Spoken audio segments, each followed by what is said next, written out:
Hello viewers, welcome back to the channel. YouTube के इस eGram channel पे आपका स्वागत है। और मैं हर्ष आज आपको कॉप 29 के बारे में बताने जा रहा हूँ। ठीक, व्यूअर्स, पहले मैंने कॉप 16 के बारे में एक वीडियो बनाया जिसमें मैंने बेसिक से बताया कि जितना भी कॉप हो रहा है, कॉप 16 हो रहा है, कॉप 29 है और एक और कॉप जो है बायोडाइवर्सिटी और ये डेजर्टिफिकेशन से रिलेटेड, तीनों में डिफरेंस क्या है मैंने आपको वहाँ पे बेसिक लेवल से समझाया है। तो एक बार हो सके तो आप कॉप 16 वाला वीडियो देख लीजिए। ठीक है, 5-10 मिनट 10 मिनट तक पूरा वीडियो देखने की ज़रूरत नहीं है। फिर 5-10 मिनट देखने के बाद आप इस वीडियो पे आ जाइएगा। ठीक, तो ये कॉप 29 होने वाला है कहाँ पे? बाकू में होने वाला है। ठीक है, जो है अज़रबैजान में। ठीक, यहाँ पे कुछ चीज़ें हैं जो इस न्यूज़ आर्टिकल में है। मैंने ये न्यूज़ कटिंग लिया हुआ है ताकि आपको समझा सकें कि कॉप 29 में क्या बातें होने वाली है। अभी ये स्टार्ट हुआ नहीं है, स्टार्ट होगा 11 नवंबर से लेके 22 नवंबर तक चलेगा। 10 लगभग ये 10-11 दिन चलेगा। और इस बीच में जो भी कन्वेंशन और जो बातें निकल के सामने आएंगी, फिर मैं एक वीडियो उस पर लेके आऊँगा ताकि आपके करंट अफेयर में जो इम्पोर्टेंट टॉपिक है वो छूट ना जाए। ठीक है, तो इस वीडियो में हमने जो बात करनी है वो क्या करनी है कि कॉप 29 यहाँ पे बात क्या हो रही है कि मीथेन डिप्लोमेसी की बारे में बात हो रही है। ठीक, तो ये जो पूरा आर्टिकल है ना, इसे पढ़ने की ज़रूरत नहीं है। मैंने इसका एक समरी तैयार कर लिया है यहाँ पे, तो आप उसे एक बार ऐसे पढ़ना चाहे तो पढ़ लें, लेकिन आप यहाँ पे भी देख सकते हैं। जो इम्पोर्टेंट है मैंने यहाँ पे छाट लिया हुआ है। तो चलिए स्टार्ट करते हैं। इसमें मीथेन डिप्लोमेसी की बात की जा रही है। मीथेन डिप्लोमेसी किसके लिए है? तो पहले तो यूएसए और चाइना मीथेन डिप्लोमेसी कॉप 28 में वो कर चुके थे। इस बार ये डिप्लोमेसी इंडिया के लिए बोला जा रहा है कि इंडिया इस डिप्लोमेसी में इस कॉन्फ्रेंस में कुछ अपने लिए कुछ निकाल पाता है या नहीं। तो इस चीज़ की इन चीज़ों के लिए ये बात हो रही है। तो सबसे पहले कॉप 29 कहाँ हो रहा है? बाकू में, अज़रबैजान में। 11 से 22 नवंबर तक चलेगा। इसमें क्लाइमेट चेंज से रिलेटेड, फाइनेंस से रिलेटेड बातें होंगी। ठीक, और एक क्या बोला जाता है, न्यू कलेक्टिव क्वालिफाइड गोल के लिए बात हो रही है। न्यू कलेक्टिव क्वालिफाइड गोल, इसमें क्या है कि पहले भी हुआ न्यू कलेक्टिव पहले हुआ एक गोल सेट किया गया है। सारे जितने भी लोग वहाँ पे जमा हुए थे वो एक गोल सेट किए हैं जिनको अचीव करने के लिए बोला गया। तो इस बार भी कुछ ऐसा किया जा रहा है कि एक new collective qualified goal set होगा और उस पर फिर कंट्रीज़ अपने गोल टारगेट सेट करेंगे और फिर उन वैसे ही कदम उठाएंगे। उसके बाद क्या बात हो रही है? इसमें बात हो रही है कि मिशन से रिलेटेड। ठीक है, और एग्रीकल्चर। देखिए, इंडिया जो है वो थर्ड कंट्री बन चुका है मीथेन इमिशन में। पहला है चाइना, दूसरा है यूएसए, फिर इंडिया। इंडिया यहाँ पे लगभग कितना कर रहा है? 409 मिलियन टन्स। ठीक है, जो कि कार्बन डाइऑक्साइड के इक्विवेलेंट मीथेन 2016 के बराबर है।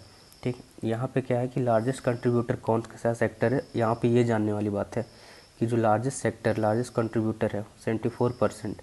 ठीक है, वो एग्रीकल्चर है। ठीक है, तो एग्रीकल्चर कैसे होता है? जैसे अब धान उगाते हैं। ठीक है, धान उगाते हैं तो धान में क्या होता है ना कि पानी जमा रहता है। ठीक है, उसके लेयर में अब जो पानी जमा होता है तो ऑक्सीजन जो सॉइल बैक्टीरिया को जो ऑक्सीजन चाहिए होता है वो उसे मिल नहीं पाता है। और अगर मिल नहीं पाएगा तो उससे क्या होगा कि एनारोबिक रेस्पिरेशन बैक्टीरिया परफॉर्म करेगा। और जब एनारोबिक बैक्टीरिया परफॉर्म करेगा तो उससे मीथेन गैस रिलीज़ होगा। और ये मीथेन क्या करेगा? जाके आपके ओजोन डिप्लेशन को रिड्यूस कर देगा। तो यही है, इसीलिए बोल रहा कि सबसे ज़्यादा अगर कोई मीथेन रिलीज़ कर रहा है तो वो 74% लगभग क्या है? एग्रीकल्चर सेक्टर है। ठीक है, अदर जो है वेस्ट जो है आपको 14% है। एनर्जी के लिए हम जो यूज़ करते हैं कोल वोल, वहाँ से हमें कितना मिल जा रहा है? 11%। ठीक है, और इंडस्ट्रियल प्रोसेस से हमें 1%।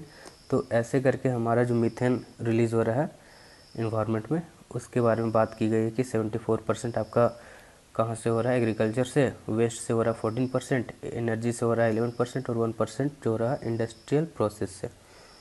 ठीक, इसी चीज़ की बात बोले कि क्लाइमेट चेंज में जो है ये काफ़ी अहम भूमिका निभा रहा है। आज आप देख रहे होंगे कि ये नवंबर का टाइम पीरियड चल रहा है, लेकिन फिर भी कुछ रिपोर्ट सामने आया था कि आजकल भी जो एसी और आपका फ़ैन ऑन है।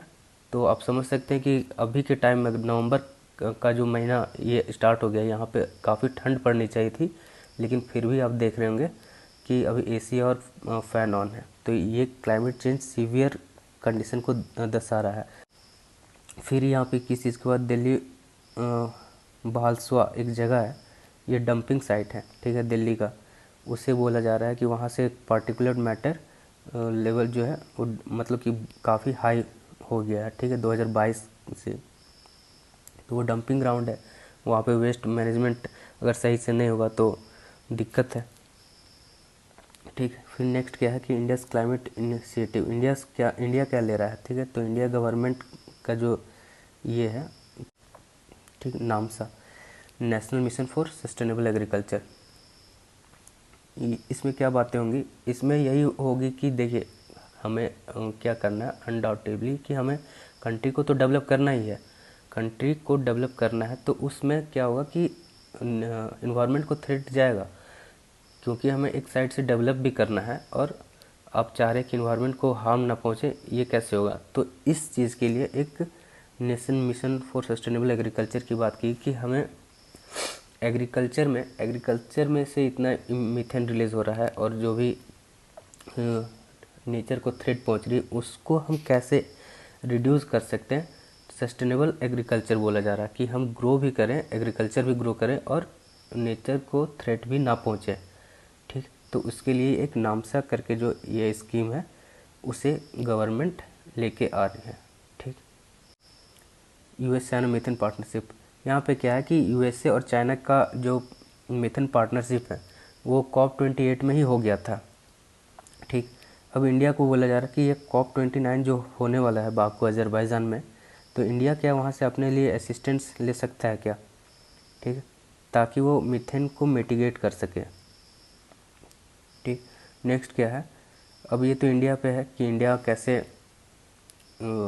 चाइना के साथ, अभी देख रहे होंगे कि आपका रिलेशन थोड़ा ठीक हो गया, यूएसए के साथ थोड़ा ख़राब हो गया, तो इसलिए इंडिया को अपने यहाँ पे डिप्लोमेसी को एक्टिव करना होगा। वेस्ट मैनेजमेंट एफर्ट में देखिए इंदौर मॉडल को अपनाने की बात की गई है कि city was organic waste sorting coupled with a biomethane plant power local buses. Indore जो है इंडिया का सबसे क्लीन सिटी माना जाता है, ठीक है। यहाँ पे बायो सीएनजी प्लांट लगा है, ठीक, और ये कह सकते हैं ये एशिया का सबसे बड़ा प्लांट है, ठीक। देव दुराटिया ये जो जगह है, इस जगह पे जो काफ़ी बहुत बड़ा डंपिंग साइट था, जैसे दिल्ली का बालसुआ है ना, वैसे ही यहाँ पे भी काफ़ी बड़ा डंपिंग था। तो यहाँ से बोला जा रहा है कि मीथेन को हम लोग इस वेस्ट मैनेजमेंट को सही से यूज़ करके अब जो बायोफ्यूल सीएनजी बना रहे हैं उससे हम लोग बस चला रहे हैं। तो ये बोला जा रहा है कि इंदौर का जो मॉडल है, ठीक है, लोकल बसेस को कैसे चलाना है बायोफ्यूल से, ठीक, बायोमीथेन प्लांट से हमें चलाना है, उस चीज़ के बारे में बात की है। नेक्स्ट क्या है, गोवर्धन स्कीम। गोवर्धन स्कीम की बात की गई जिसमें कैटल वेस्ट यूटिलाइजेशन को बोला जा रहा है कि कैटल वेस्ट यूटिलाइजेशन को सही से हम कैसे यूज़ कर सकते हैं। जो कैटल वेस्ट जो डंप करते हैं उसको हम कैटल वेस्ट को सही से कैसे यूज़ कर सकते हैं। हमें ये पता है कि कैटल जब वो घास फूस खाते हैं तो मीथेन रिलीज़ करता है और काफ़ी हेवी अमाउंट में वो रिलीज़ करता है। तो उसके लिए बोला जा रहा है एक सीवीड करके प्लांट आता है, ठीक है, ये भी इन्वेसिव स्पीसीज में आ जाएगा, इन्वेसिव प्लांट में, ठीक। ये सीवीड क्या अगर बोला जाता है कि अगर सीवीड आप कैटल के जो खाते हैं उनमें अगर मिक्स कर दें तो ये बायोमीथेन आपका मीथेन जो बनना है वो कम हो जाएगा, ठीक है, कम हो जाएगा मीथेन बनना है। तो वो भी आप कर सकते हैं। अब गोवर्धन स्कीम में जो भी स्टेप लेंगे उसे देखने की ज़रूरत है एक बार, ठीक। नेक्स्ट क्या है, एग्रीकल्चर इनिशिएटिव्स। एग्रीकल्चर इनिशिएटिव में यही बात हो रही है कि सस्टेनेबल एग्रीकल्चर नामसा को हम कैसे यूज़ कर सकते हैं, सपोर्ट एक जो मीथेन रिडक्शन में हमें वो कैसे हेल्प करेगा, ठीक है। राइस कल्टीवेशन, जैसे मैंने बात की थी, राइस में सबसे ज़्यादा वहाँ पे पानी जमा होता है जिसके कारण बैक्टीरिया एनारोबिक रेस्पिरेशन परफॉर्म करता है और फिर वो मीथेन रिलीज़ करता है। तो इस चीज़ को राइस में कैसे कम कर सकते हैं, ठीक है। National live stock mission promote sustainable livestock practice. इस चीज़ की बात भी हो रही है कि हमें जो कैटल और जो एग्रीकल्चर है इसमें कैसे हम कम कर सकते हैं मीथेन को यूज़ करना। और ये सारी चीज़ें कहाँ से बात हो रही है कि ये सारी चीज़ें जो है आपको यूएसए चाइना जो पार्टनरशिप है वहाँ से आप असिस्टेंस ले सकते हैं। अब यहाँ पे बातें हो रही हैं कि वे फॉरवर्ड में बात होगी क्या, कि आगे हमें क्या क्या बातें करनी है।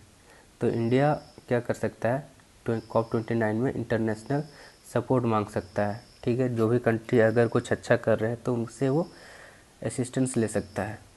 ठीक, और वेस्ट मैनेजमेंट और एग्रीकल्चर मिशन को फोकस करने के लिए। ठीक है, नेक्स्ट क्या है, enhancing data accuracy through satellites monitoring and improve capacity building effort are essential to scaling methane reduction effort nation wide.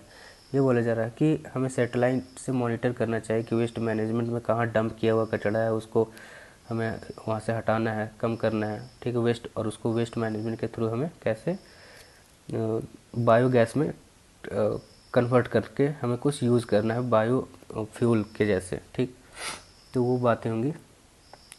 Next क्या है कि टारगेट कोलैबोरेशन की बात है, international partners could significantly strengthen India's methane abatement strategy aligning with its long term climate goal.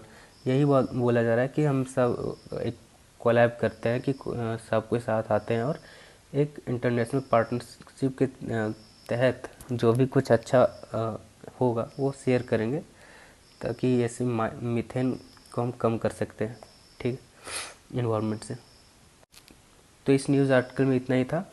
Next हम जब ये COP29 ख़त्म हो जाएगा तो उससे रिलेटेड एक वीडियो लेके आऊँगा, जो भी बातें होंगी जो सामने निकल के आएंगी वो बातों को लेके। ठीक है, फिलहाल यहाँ पे क्या COP29 का स्ट्रेटेजी गोल क्लाइमेट एक्शन है। यहाँ पे COP29 के बारे में बताया जा रहा है कि ये क्या होगा, सिग्निफिकेंट होगा किसके लिए, क्लाइमेट चेंज के लिए। कुछ स्ट्रेटेजीज यहाँ पे डिस्कस करेंगे स्टेक होल्डर्स जो भी हैं, कोलैबोरेशन की भी जो बात हुई है वो भी।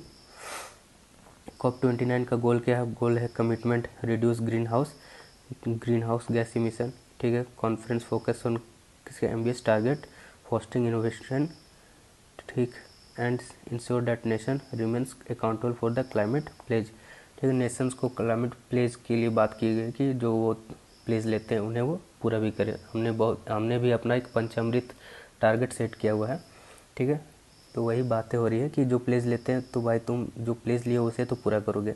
तो हमने भी 2070 तक का टारगेट लिया हुआ है। ठीक है, उसके बाद क्या है, जो भी वेरियस यहाँ पे स्टेक होल्डर है उनकी बातें हुई कि जैसे गवर्नमेंट आ जाएगा, NGO आ जाएगा, प्राइवेट सेक्टर आ गया, इन सब का कोलैबोरेशन चाहिए ताकि हम ये क्लाइमेट चेंज को देख के अडॉप्ट मतलब उसे रिड्यूस कर सकें। ठीक, इनोवेटिव क्लाइमेट सॉल्यूशन, ये क्या है कि COP29 में जो डिस्कशन किया गया कि रिजॉल्व कर सकते हैं इनोवेटिव सॉल्यूशन से, हम क्लाइमेट चेंज को रिजॉल्व कर सकते हैं इनोवेटिव सॉल्यूशन से। ठीक है, रिन्यूएबल एनर्जी टेक्नोलॉजी। ठीक है, रिन्यूएबल एनर्जी टेक्नोलॉजी जैसे विंड एनर्जी हो गया, टाइडल एनर्जी हो गया, इसके थ्रू हम ये जो क्लाइमेट चेंज है इसको कम कर सकते हैं, कार्बन कैप्चर कर सकते हैं।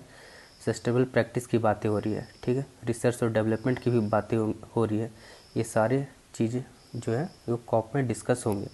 ठीक, और फिर क्या है, accelerate the transition of low carbon